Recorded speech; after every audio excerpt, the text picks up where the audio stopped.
আপনি কি রাতে নাক ডাকেন? বা আপনার নাক ডাকার কারণে আপনার পরিবারের ঘুমের ব্যাঘাত ঘটছে? এখনই মিলবে আপনার একদম পার্মানেন্ট সমস্যার সমাধান। আগে জানুন নাক ডাকা কেন হয়? নাক ডাকা প্রধানত যেটা হয় অতিরিক্ত ওজন বেড়ে গেলে হঠাৎ করে নাকের ভেতর যদি ব্লক থাকে সেই কারণে, সাইনাসের যদি নাকের ভেতরে কনজেশন থাকে সেই কারণেও হয়।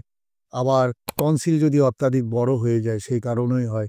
ঘুমের সময় যদি গলার এই মাসল যদি একদম ঢিলে হয়ে যায় সেই কারণেও মুখটা হা হয়ে যায়। এই কারণেও হয়। তা এইসব কারণগুলো তো আছেই। এর সমাধান কি? সমাধান হলো হোমিওপ্যাথি একমাত্র। আপনি কয়েকটি ওষুধের নাম বলব, যদি খান একদম নাক ডাকা ঠিক হয়ে যাবে। এর মধ্যে লেমনামাইনার 30 দিনে ৩ থেকে ৪ বার ২ ফোঁটা করে খাবেন। যাদের সাইনাস আছে তাদের ক্যালিবাইক্রম 30 দিনে ৩ থেকে ৪ বার ২ ফোঁটা করে খাবেন। আরেকটি ভালো ওষুধ যারা দীর্ঘদিন ধরে নাক ডাকে, এমনকি ধরুন ট্রেনে বা বাসে জার্নি করছে, বসে, বসেও নাক ডাকছে, তাদের জন্য মহৌষধি হলো ওপিয়াম 30।